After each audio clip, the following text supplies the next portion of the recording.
Olá, alunos do nono ano, tudo bem com vocês?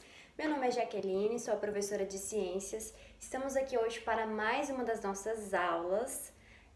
Para a aula de hoje, gente, nós vamos dar início ao uso da nossa apostila. Então, gostaria de pedir que vocês pegassem aí o material de vocês. Além da apostila, também o caderno e o material que vocês usam para fazer as anotações no decorrer da nossa aula, certo? Nós vamos dar início hoje na nossa apostila aqui no capítulo 1. Lembrando que as ciências do nono ano, ela é dividida em química e física. Então, neste primeiro momento, nós estudaremos química e no segundo momento, nós estudaremos física, correto? Essa nossa apostila aqui, ela traz para nós todos os capítulos a respeito de química. Sei que química é uma disciplina aí que às vezes nos aterroriza um pouco, né? Só de ouvir esse termo, a gente já pensa em cálculos, fórmulas, tabela periódica, mas a gente vai aos poucos, né, descobrindo aí, entrando nesse universo da química, certo? Então, abram a apostila de vocês, por favor, na página 4. O nosso primeiro capítulo tem como título Química, a ciência como legado. A gente tem aqui uma imagem, né, de vários objetos, né, de laboratório, várias vidrarias de laboratório. Normalmente, quando a gente pensa em química, a gente já pensa em alguém estudando, né, a gente já pensa num químico, num pesquisador. A gente já pensa num laboratório, já pensa assim, em experimentos, né? A gente já visualiza essas vidrarias, né? Esses líquidos no interior dessas vidrarias e vários experimentos, né? Então, neste capítulo, nós vamos conhecer, dar introdução a essa química, entendendo o que de fato é a química, o que ela estuda, né? E alguns componentes importantes que são estudados pela química, correto? Eu vou estar lendo com vocês aqui na página 5, quero pedir para vocês acompanharem aí na leitura, esse quadradinho roxo, que dá então uma introdutória aqui sobre uma introdução sobre o nosso assunto. Quando pensamos em química, é comum a associação com imagens como essa, com vidrarias de diferentes tipos, com vários compostos coloridos. Trata-se, porém, de um ramo do conhecimento que vai muito além. Então, observem essa definição que o nosso material nos traz do que é a química. A química, gente, ela é o estudo da composição, da propriedade e da estrutura da matéria, bem como das transformações pelas quais esta pode passar.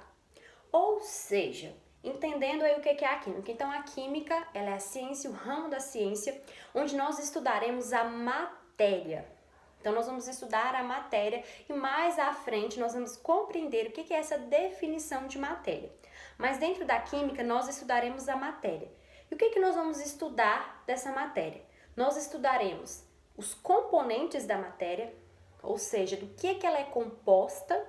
Nós estudaremos a estrutura, ou seja, como que esses componentes eles se organizam para formar essa matéria, e as propriedades, ou seja, as propriedades física e química dessa matéria. Nós veremos um pouco mais lá na frente os conceitos dessas propriedades. Mas de início, o que precisa ficar para vocês é que dentro da química, ela é a ciência, o ramo da ciência aí que nós vamos estudar então a matéria. E nisso nós vamos estudar tudo sobre uma matéria, o componente, a estrutura dessa matéria, e também estudaremos as transformações pela qual a matéria pode passar. Nós, mais para frente, todas essas terminologias vão fazer um pouco mais de sentido aí para vocês. Mas só para apresentar inicialmente essa definição, para a gente dar início então ao nosso capítulo, certo? Aí no Vasculhando Ideias, vocês têm duas perguntas, né, a respeito da química, e vamos estar lendo aqui juntos.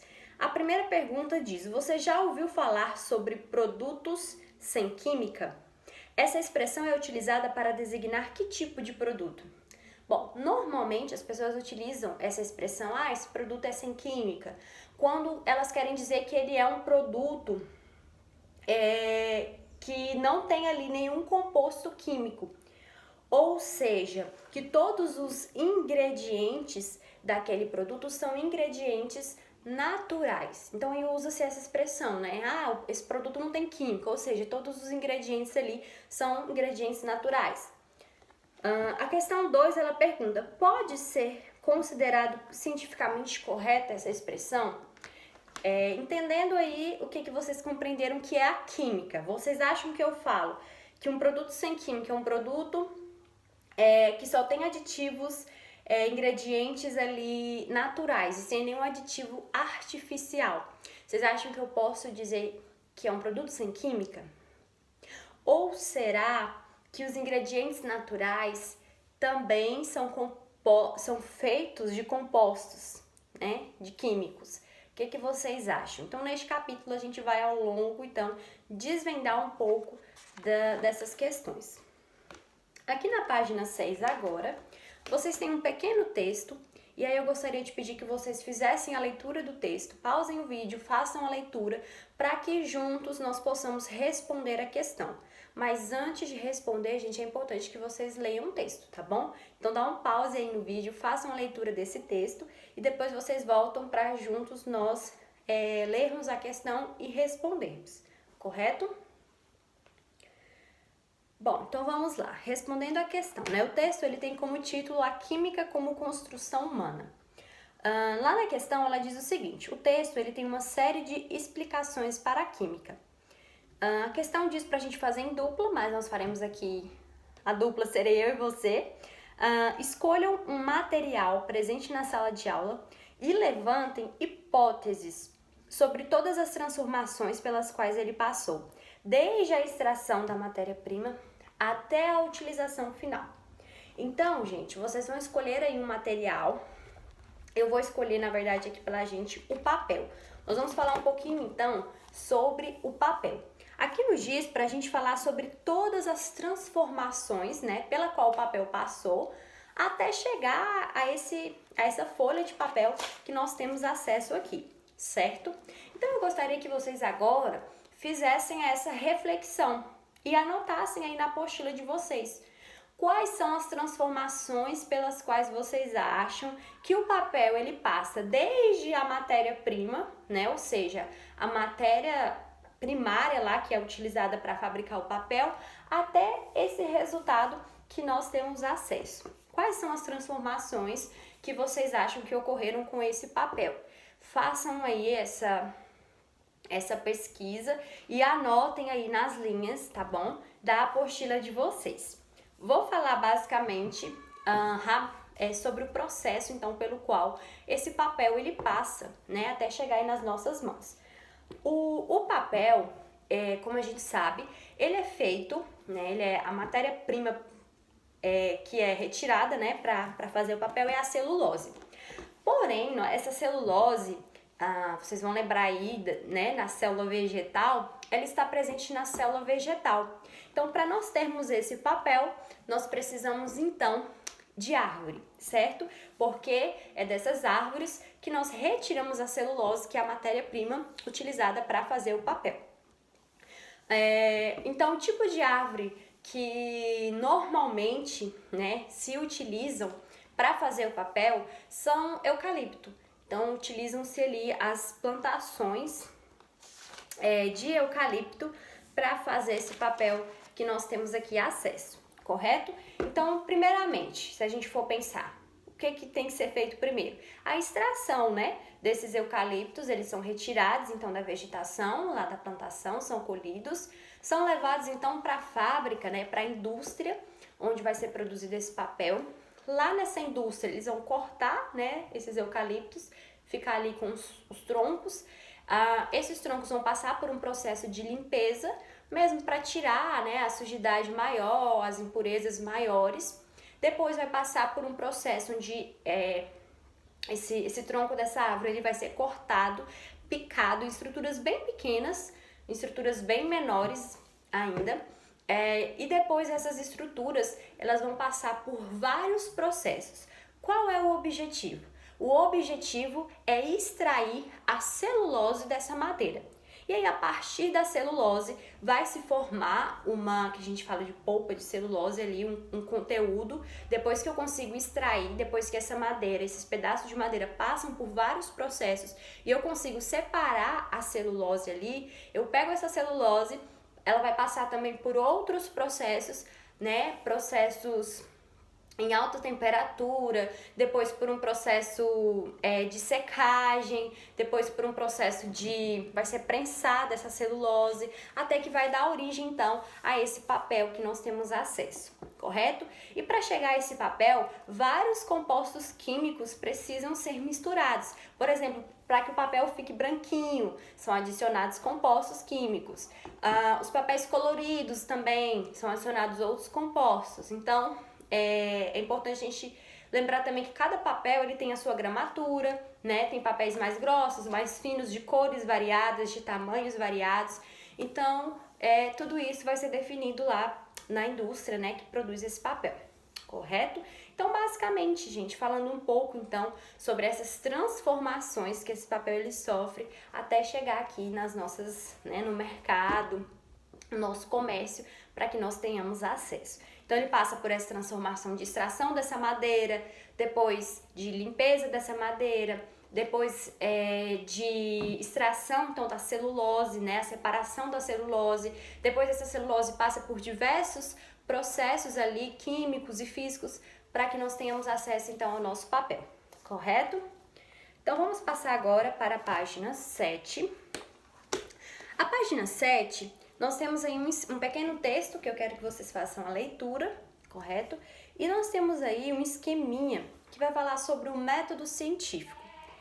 Bom, então o texto da página anterior, né, ele descreveu o profissional químico como um forjador racional e criativo, um arquiteto na escala das moléculas. Isso significa que a química ou químico não é um mágico, né? Ou seja, ele não produz materiais e substâncias, mas ele é um cientista que a partir de conceitos pré-estabelecidos vai produzir conhecimento. Então a química, por sua vez, ela é uma área da ciência e como tal, ela é regida pelo método científico. Então, o que eu quero que vocês gravem, que guardem aí para vocês desse texto é que a química, ela é um ramo da ciência que é regida pelo método científico. Então, se tem química, se tem experimento, precisa se ter, então, esse método científico. E, professor, o que vem a ser o método científico? Gente, o método, ele consiste em um conjunto de regras que são utilizados pelos cientistas para que se construa o conhecimento. Ou seja, são regras, é como se fosse uma receita dos cientistas, uma receita de bolo. Qual é o produto final da receita de bolo? O bolo. Então, o método científico ele é uma receita de conhecimento. Então, são várias regras que os cientistas vão seguir para que no final seja produzido conhecimento. Que tipo de conhecimento? Todo tipo de conhecimento, sobre qualquer área, sobre o corpo humano, sobre os animais, enfim, sobre, né, tudo aí que se é estudado e pesquisado. Então, todo cientista, gente, toda pessoa que se envolve aí com a ciência, ela precisa seguir esse método científico, todas essas regras para conseguir produzir, então, conhecimento. Então, para que a informação chegue até nós, a informação que nós estamos tendo hoje, né, pessoas lá atrás estudaram, seguiram esse método científico para que nós tenhamos acesso a tanta informação que nós temos hoje. Como, por exemplo, informações sobre como que funciona o corpo humano. Como vocês acham que essas informações elas surgiram? Então, elas surgiram porque cientistas seguiram esse método científico, né? E no final, como resultado, eles conseguiram então produzir o conhecimento, que é informações sobre como que o nosso sistema, né? Como que o corpo humano funciona, correto? Então, eu quero que vocês olhem agora então esse esquema, tá? Para que a gente entenda então quais são essas regras, como que o conhecimento ele é construído. Então, o primeiro passo, observação do fenômeno. Ou seja, o primeiro passo para se produzir conhecimento é você observar. Como assim, professora? Gente, os cientistas, eles produzem o conhecimento científico que nós temos acesso porque eles simplesmente observaram a natureza. Então eles observam algum fenômeno, por exemplo, o fenômeno da chuva. Eles veem que do céu cai água. Vamos imaginar milhões de anos atrás, quando não se tinha, né, a informação que nós temos hoje de como que é formada a chuva. Então eles simplesmente olharam para o céu, observaram o fenômeno, começaram a ver, cara, tá caindo água do céu. Então o primeiro passo é observar um fenômeno. Tá caindo água do céu. Como assim, né? O segundo passo é a formulação de pergunta. Então, a partir da observação, olhei para o céu, vi que eles olharam para o céu, né? Viram que estava caindo água e se perguntaram: de onde vem essa água? O que é essa água? Então, o segundo passo do nosso método científico é essa pergunta. Toda a informação que nós temos acesso hoje, o conhecimento científico que nós temos acesso hoje, gente, ele surgiu dessa forma, porque tinha um cara que estava lá e observou alguma coisa, observou os batimentos cardíacos e falou assim, cara, como que esse coração funciona? Então começou-se a estudar o coração. Observou a natureza, viu que alguns seres voavam, outros se rastejavam e falou assim, cara, como que é isso? E começou a estudar as espécies, as diferenças das espécies, as características. Então, todo o conhecimento científico, ele surge desses passos. O primeiro, observou-se o fenômeno, formulou uma pergunta, que é, como é que isso ocorre? Por que isso ocorre? Terceiro passo, formulação de hipótese. Então, vamos continuar falando da chuva. Então, os caras estavam lá, milhões de anos atrás, olharam para o céu, viu que começou a cair água. Primeira parte, observação do fenômeno. E aí eles viram e falaram assim, cara, o que é isso? O que é essa água? Como que essa água se forma? Segunda fase, formulação de pergunta. Terceira fase, formulação de hipótese. Professor, o que é uma hipótese? Gente, uma hipótese é uma ideia. Não é algo já confirmado. É uma ideia que se tem para explicar, né, algo. Então, por exemplo, a hipótese, ela vem a ser uma suposição, né, baseada no que eles sabem e no que eles observaram. Então, vendo a chuva cair do céu, eles começaram a fazer suposição. Ah, será que essa água que está vindo do céu já não é uma água que evaporou e depois de alguma forma foi para o céu? Então eles começam a levantar essas hipóteses, tentando explicar, né? Por exemplo, no caso que eu estou citando aqui para vocês, por que está caindo essa água do céu, correto? Bom, depois de formular a hipótese, eu vou para a próxima parte do nosso método científico, que é o experimento para teste de hipótese. Então, levantei uma hipótese, ou seja, uma suposição, ainda não é certeza, preciso comprovar. O que eu vou fazer? Vou fazer experimentos. Então, começam-se a fazer experimentos com essa água para entender como é que é esse processo de formação da chuva, certo? Como que eles fazem esses experimentos? Eles simulam, né, gente, na maioria das vezes, as condições daquele ambiente, as condições daquele fenômeno.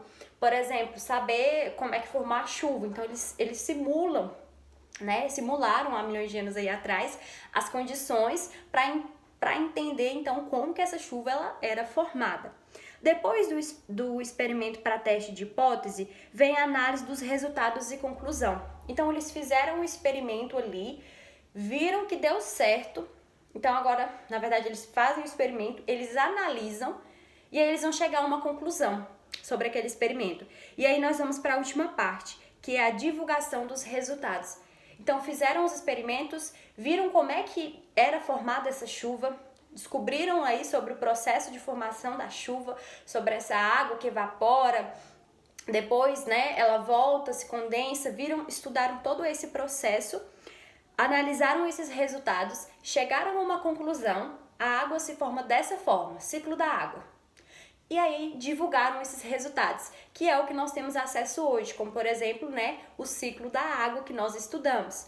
Então tudo isso, gente, às vezes a gente só pega já o resultado pronto, mas tudo isso passou por todo um processo para que a gente tivesse acesso a essa informação hoje. Então é assim que se forma, é assim que se constrói o conhecimento científico.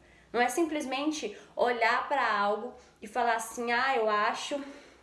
Olhar para a água caindo do céu e falar, eu acho que essa chuva, não sei, eu acho que essas nuvens elas vão se enchendo e vão derramando aí essa água. Não é simplesmente isso. Eu preciso realizar experimentos, eu preciso comprovar as minhas hipóteses através de experimentos. E só depois de comprovada é que se, né, forma esse conhecimento e ele vai ser divulgado, certo?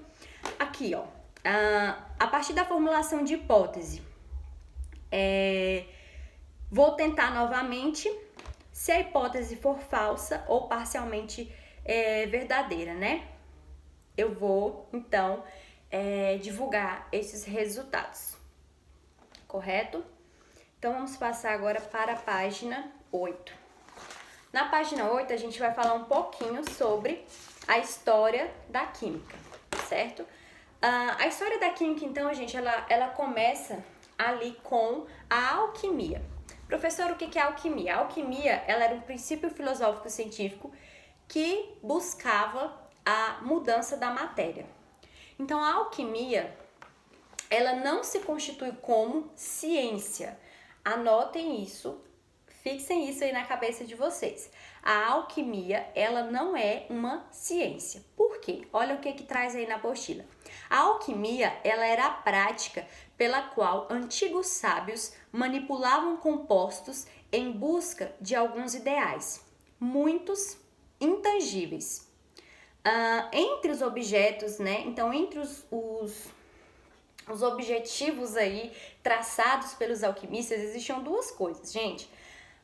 Eles tentavam encontrar a pedra filosofal. O que era essa pedra filosofal? Eles acreditavam que existia uma pedra que tinha uma substância que era capaz de transformar chumbo ou outros materiais em ouro.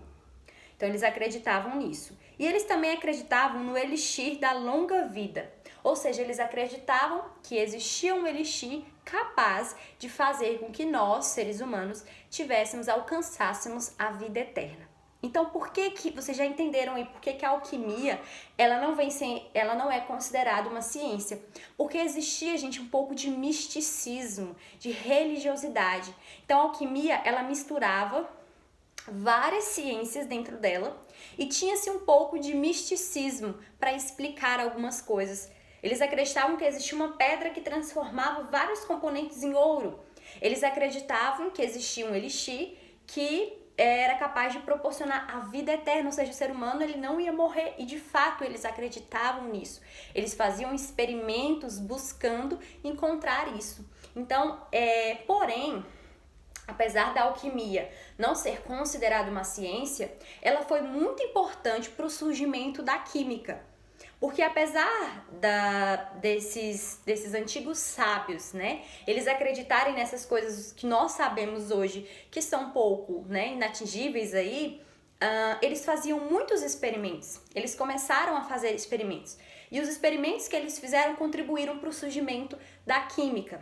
Aqui no texto ele traz, ali no último parágrafo, os alquimistas se basearam nas ideias de antigos filósofos sobre os elementos.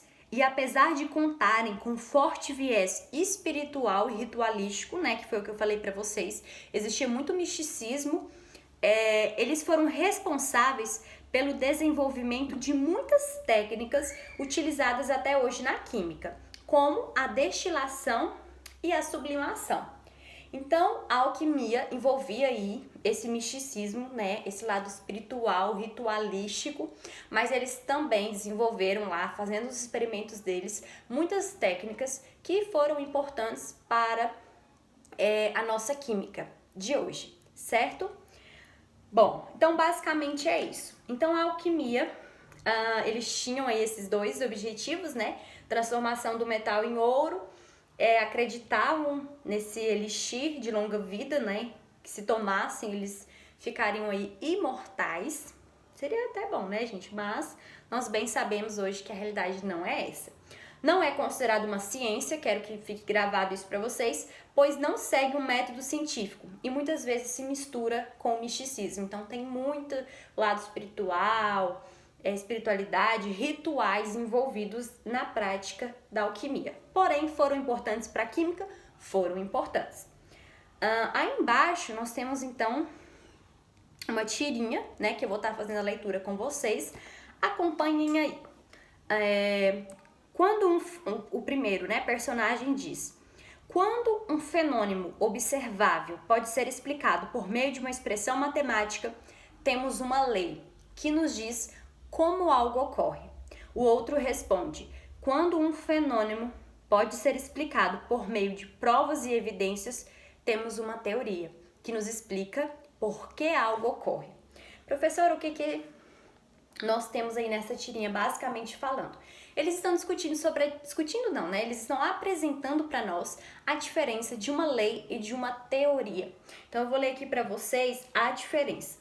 Então a teoria, gente, é uma hipótese, ou seja, primeiramente levantou-se uma suposição, porém foram feitos experimentos e essa suposição ela foi comprovada. Então ela passou a ser uma teoria. Então a teoria é uma hipótese que passou por um processo de verificação. E a teoria, ela vai nos explicar por que algo ocorre, por que um fenômeno ocorre. É como se ela fosse destrinchar sobre aquele fenômeno, certo? A lei, ela vai, como a tirinha diz, ela vai nos dizer, através de uma expressão matemática, como algo ocorre. Então, lendo aqui para vocês a lei, ela descreve um evento observável que ocorre com regularidade. Então, a lei, ela prevê um fato que ocorre de forma regular. As leis, elas são curtas, de fácil compreensão e sempre são verdadeiras, são universais e elas podem e são descritas através das equações matemáticas, né? Por exemplo, a lei da gravidade, tem-se uma equação matemática que explica, e nós temos as teorias da gravidade, que explica por que isso ocorre. Então, basicamente, a diferença de lei e de teoria que vocês precisam guardar. Lembrando um detalhe, gente. Professora, uma teoria, então, ela é uma verdade absoluta? Não. Uma teoria, ela vai ser comprovada e levantada como teoria depois de alguns experimentos. Porém, gente, a teoria, ela pode ser refutada ou ela pode ser melhorada. Como assim? Ela pode ser refutada se, com o passar dos anos, descobrir que aquela teoria não estava certa, então ela precisa ser tirada, ela precisa ser eliminada, não está certa essa teoria. Fez-se novos experimentos e descobriu que essa ideia de você está errada. Então, essa teoria ela vai ser eliminada. Ou ela pode ser melhorada. Melhorada é se a ideia central da teoria está certa, mas como as coisas foram evoluindo, talvez mudaram algumas coisas, acrescentaram-se algumas coisas. Então, a teoria, ela não é uma verdade aí, ela foi provada, né, através de experimentos, porém a teoria ela pode sim ser refutada ou ela pode ser melhorada, ela pode ser excluída, ser eliminada caso descubra-se mais tarde que ela não esteja certa. Já a lei, gente, elas na maioria das vezes serão verdadeiras, correto? Por que eu falo na maioria das vezes? Porque podem existir casos que depois de alguns anos, milhões de anos atrás, descubra-se que a lei estava errada. Porém, isso se torna um grande problema. Por quê? Porque a partir daquela lei foram criados, né? A partir de uma lei são criados ali vários conhecimentos, são desenvolvidos vários estudos científicos com base naquela lei. Então, se eu descubro que a lei a qual eu apoiei todo o meu estudo estava errada, isso significa o quê? Que todo o seu estudo está errado. Então, assim, a maioria das leis, grande parte, né, elas serão sempre verdadeiras.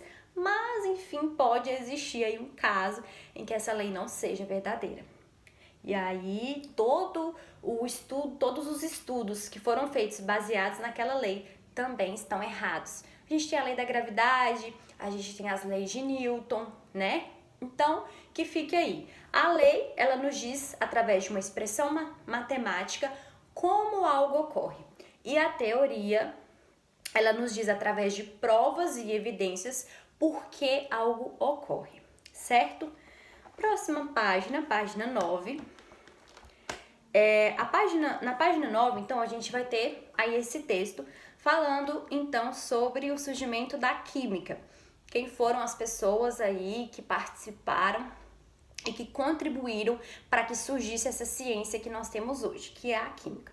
Então, como eu falei para vocês, os estudos desenvolvidos pelos alquimistas, né, que eram os sábios antigos que praticavam lá, faziam parte da alquimia, foram muito importantes para o surgimento da química, por conta, né, das práticas ali que eles foram desenvolvendo e que nos serviram para os dias de hoje. Outro ponto importante para a química foram as ideias, então, dos filósofos Aristóteles e Empédocles. Ambos acreditavam que todos os seres, todos os componentes eram formados por 4 elementos, que seriam eles terra, fogo, água e ar. Então eles acreditavam nisso e isso foi base aí até para os estudos dos alquimistas. Bom, então vamos fazer a leitura do nosso texto aí na página 9. A tentativa de compreender de que as coisas são feitas permeia a história da humanidade. No século V a.C., o grego Empédocles, que era de Agrigento, formulou a ideia de que 4 elementos, água, ar, fogo e terra, seriam os constituintes de todos os elementos, unidos ou afastados, criando diferentes substâncias. As ideias, né, desse grego, como todas na época, tinham bastante influência religiosa. Então, o que ele acreditava? Que o amor e o ódio eram regidas pelas deusas gregas. Afrodite, que era a deusa do amor, e Eris, que era a deusa da discórdia. E o equilíbrio entre essas potências é que manteria o mundo como ele é. Aristóteles, então, ele retomou as ideias de Empédocles e as organizou e atribuiu um lugar para cada elemento. Ele disse que a terra era o elemento central, em seguida a água, acima o ar e por último o fogo. Passando ali para o terceiro parágrafo, ele traz para a gente que toda a medicina da Idade Média, ela foi então influenciada pelos pensamentos de Aristóteles. Olha o que ele acreditava. Naquela época, pensava-se que o corpo humano ele era influenciado por 4 humores. Ali do lado, eles trazem para a gente o significado do que seria esse humor, né? Que em fisiologia é qualquer líquido contido em um corpo organizado. Então, acreditava-se que o nosso corpo ele era influenciado então por esses 4 humores, que estavam ligados aos 4 elementos, água, terra, fogo e ar. Então, nós tínhamos a trábilis ou bilis negra, que seria o humor da terra, com características frias e secas, fleuma, o humor da água, fria e úmida, sangue, o humor do ar, quente e úmido, e bile, ou bilis amarela, que seria o humor do fogo, quente e seco. O equilíbrio desses humores seria determinante para um corpo saudável e uma eventual descompensação desses humores no nosso corpo é que causaria as nossas doenças. Mais tarde, lá no último parágrafo, cerca de 2000 anos depois de Aristóteles, o médico e alquimista Paracelso formulou novas ideias com base em observações de experimentos de outros alquimistas, em especial das destilações. Então vamos ver quais foram as 3 ideias aí que ele disse que existiam 3 principais constituintes da matéria. Então depois, página 10, ele dizia que os 3 principais constituintes da matéria eram o resíduo sólido, ou sal, que continha o sabor e a consistência original da matéria. O segundo componente da matéria seria um fluido oleoso, o enxofre, que continha a umidade. E o terceiro componente seria um componente volátil, isso é, que evapora, portador dos aromas e da essência espiritual. Então, Paracelso, né, esse médico e alquimista, ele acreditava então que a matéria ela era constituída por esses 3 elementos: resíduo sólido, fluido oleoso e um componente volátil. Bom, as ideias então de Paracelso deram base à iatroquímica, que aliava a química à produção de medicamentos, não mais à busca de materiais intangíveis. Então, Paracelso, gente, ele começa então a trazer as coisas um pouco mais para o lado racional. Então, os alquimistas, eles buscavam por objetos que eram, né, intangíveis. Uma pedra filosofal que transformava chumbo em ouro, um elixir que você bebia e você simplesmente tinha vida eterna. Então, avançou-se, veio aí um período de renascimento, nesse período histórico, nesse contexto histórico, né? Que é um período aí baseado, então, em que começa a surgir essa coisa da razão, da racionalidade, e aí nisso surge a iatroquímica com esse médico alquimista que era Paracelso. Então, ele buscava produzir medicamentos através da química, né? Então, a iatroquímica, ela tem influência também em nossa dieta atual, uma vez que os processos de fermentação e destilação fascinavam os alquimistas. E até hoje, destilados alcoólicos são chamados de espíritos. Então, como vocês podem ver, gente, tudo que foi estudado antigamente tem, né, uma grande influência nos dias de hoje. Agora a gente vai falar um pouco, então, sobre o nascimento da química moderna, certo? Então, a gente falou inicialmente sobre a alquimia, que foi uma área aí que a gente não pode chamar de ciências, né? Foi uma prática aí que precedeu a química e contribuiu muito para a química, foi muito positivo, mas não é uma ciência, né? Porque, como eu falei para vocês, existia-se muito misticismo envolvido, muitas viagens ali.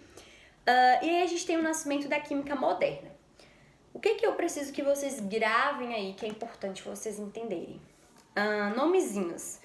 Às vezes é difícil de fixar, mas só para vocês sempre fazerem essa associação. Caso vocês vão ler uma questão e lá fala um nome, Lavoisier, vocês já associam a química, já sabem que ele foi o pai da química moderna.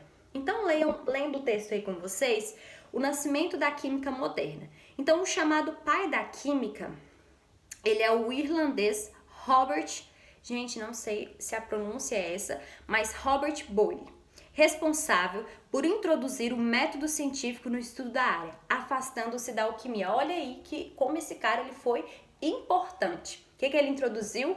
O método científico. Lembra dele que nós discorremos sobre ele mais anteriormente, falando sobre o que era esse método científico, um conjunto de regras utilizados para produzir conhecimento. Então esse cara, o pai da química, já chegou com tudo. Por quê? Porque ele introduziu esse método científico no estudo da área. Afastou-se da alquimia, que acreditava-se muito ali em coisas, né, muito fantásticas, e afastou-se então. Como diferencial, ele passou a publicar abertamente os seus trabalhos e a defender o uso de experiências para comprovar os fenômenos, não mais aceitar hipóteses consagradas. Olha como isso foi importante, olha como ele foi importante. Ele começou, gente, a divulgar os trabalhos deles e a defender que não adianta só você levantar uma hipótese, você precisa fazer um experimento. Você precisa comprovar a sua hipótese, que é uma suposição, que é tipo assim, eu acho, através de um experimento. Então, precisa-se de um experimento para transformar o seu eu acho em uma certeza. Então, aí a gente já vê que a química ela já vai evoluindo e ela já vai ganhando a forma que nós temos hoje, né? Porque hoje nós bem sabemos que ela é uma ciência bem estruturada, que para que uma hipótese, né, ela seja comprovada, precisa-se de experimentos, não é só falar que eu acho, né, como era muito ali na época dos alquimistas, né, da alquimia, que eles acreditavam-se em muitas coisas e nem tudo eles conseguiam comprovar, mas eles acreditavam. Continuando aí na nossa leitura, essa mudança de pensamento, então, né, que foi tão importante aí do Robert, fez parte de um movimento que se consolidaria no século XVII, que é o Iluminismo, que distanciava de vez a ciência da religião. Nesse contexto, então, e aí então, surgiu outro personagem muito importante, que é o Antoine, também não sei se é assim a pronúncia, pessoal, mas Antoine Laurent Lavoisier, que é um francês que é considerado o pai da química moderna. Então aqui nós temos dois personagens muito importantes para a história da química. Professor, eu preciso saber da vida toda desses personagens. Vocês precisam saber, gente, o nome dos personagens, né? E qual foi a contribuição deles. Como a gente falou, o primeiro, o irlandês Robert, qual foi a contribuição dele? Ele introduziu o método científico. Isso é muito importante, porque muda-se muito a história da química por causa disso. Então, vocês precisam saber, né, essa questão. E agora, o que a gente precisa gravar de Lavoisier, que é considerado o pai da química moderna? Então, lá no primeiro, segundo, no terceiro parágrafo, acompanhem a leitura comigo. Bom, então o francês Antoine Lavoisier, ele executava seus experimentos com grande precisão quantitativa, realizando pesagens e medidas cuidadosas. Com isso, olha só como esse cara ele foi importante, gente. Ele descobriu o oxigênio, explicou o fenômeno de combustão, forneceu nomenclatura para 33 elementos químicos e criou a lei da conservação de massas, que ficou marcada na história pela célebre frase, talvez você já tenha ouvido essa frase: na natureza, nada se cria, nada se perde, tudo se transforma. Agora, talvez você já sabe quem foi, né? Então, o cientista que falou aí essa expressão, certo? Em um dos seus grandes experimentos, Lavoisier provou que a água poderia ser formada a partir de oxigênio e hidrogênio. Ora, como ele é inteligente, né? Mostrando então que ela não era um elemento, mas ela era composta, né, de elementos. E assim ele conseguiu então derrubar aquela ideia lá de Aristóteles de que o nosso corpo era formado por 4 elementos, porque a água ela não é um elemento, mas ela é formada por outros elementos. Então já derrubou aí a ideia de Aristóteles, né, do nosso corpo ser formado por 4 elementos, sendo que um deles era a água. Bom, então, antes da gente passar para a próxima página, só recapitulando para que a gente fixe aí essas duas informações a respeito desses caras que foram muito importantes na história da química. Primeiro, Robert Boyle, que é conhecido como o pai da química. O que ele fez? Introduziu o método científico. Gravem aí. Robert, considerado o pai da química, introduziu o método científico. Isso é importante, professora, muitíssimo importante, porque é através do método científico que ele falou, que ele demonstrou que o quê? Que uma hipótese, ela precisa ser comprovada através de um experimento. Ou seja, o conhecimento ele não pode simplesmente ser formado pelos nossos achismos, mas eu preciso provar. Você acredita nisso? Acredito. Então, prova. Faz um experimento e me prova. E é isso que faz, gente, com que a ciência e o conhecimento científico, né, ele seja tão importante e tão, como eu posso dizer para vocês, não sei se seria essa palavra, mas tão validado, sabe? Quando vocês leem um artigo científico, vocês têm a convicção de que de fato aquela informação é verdadeira, porque ali foram feitos experimentos, certo?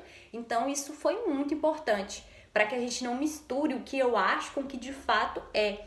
Então ele introduziu aí esse método científico e depois surge Lavoisier, o pai da química moderna. O que ele fez?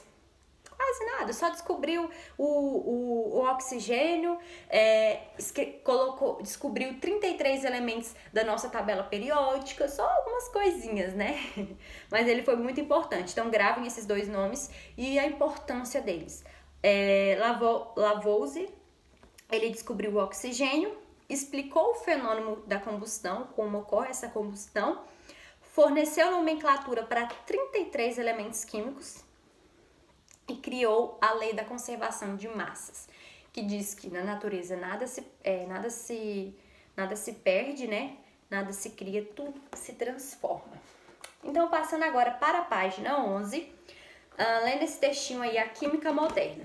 Então, Lavoisier impulsionou o trabalho de outros químicos e auxiliou na compreensão da natureza da matéria. Por volta do século XIX, já eram conhecidos cerca de 60 elementos químicos, parecidos em termos de reatividade e aspecto. Dmitri, químico e físico russo, classificou os elementos conhecidos em uma tabela com períodos e grupos, dando origem à nossa famosa e muitas vezes temida tabela periódica, que estudaremos adiante. Mendeleev previu alguns elementos que ainda seriam descobertos. Havia lacunas na tabela, olha como esses caras são inteligentes, gente, e concluiu que indicavam as características físico-químicas de elementos até então desconhecidos. Anos depois de sua morte, o gálio e o germânio foram descobertos com as características previstas. Então, hoje, a nossa química é dividida em muitos ramos: bioquímica, química nuclear, química orgânica, físico-química e outros. Então, a gente vê o quanto os estudos, né, o conhecimento levantado aí por Lavoisier foi importante. Ele identificou 33 elementos químicos. Mais tarde surgiu Dmitri, que foi e classificou esses elementos na tabela que nós temos hoje, que é a nossa tabela periódica. Então, se você estava curioso para saber quem foi o querido aí que construiu, que formou a nossa tabela periódica, a gente tem essa informação. Foi Dmitri, um químico e físico russo. Logo abaixo desse texto nós temos aí um textinho e duas questões, certo? Interpretando ciência e duas questões embaixo. Vocês vão então fazer a leitura do texto, certo? E responder essas duas questões aí com base na leitura do texto no caderno de vocês. Que aqui, né, não temos as linhas. Bom, a pergunta número 1 diz: como profissional da química ele pode auxiliar na solução de crimes? E a pergunta de número 2: quais atividades contam com a atuação desse ou dessa profissional? Então, vocês vão responder, tá bom? Essas duas perguntas aí no caderninho de vocês. E para responder, vocês precisam ler o texto, tá? Com base no texto, para responder as questões.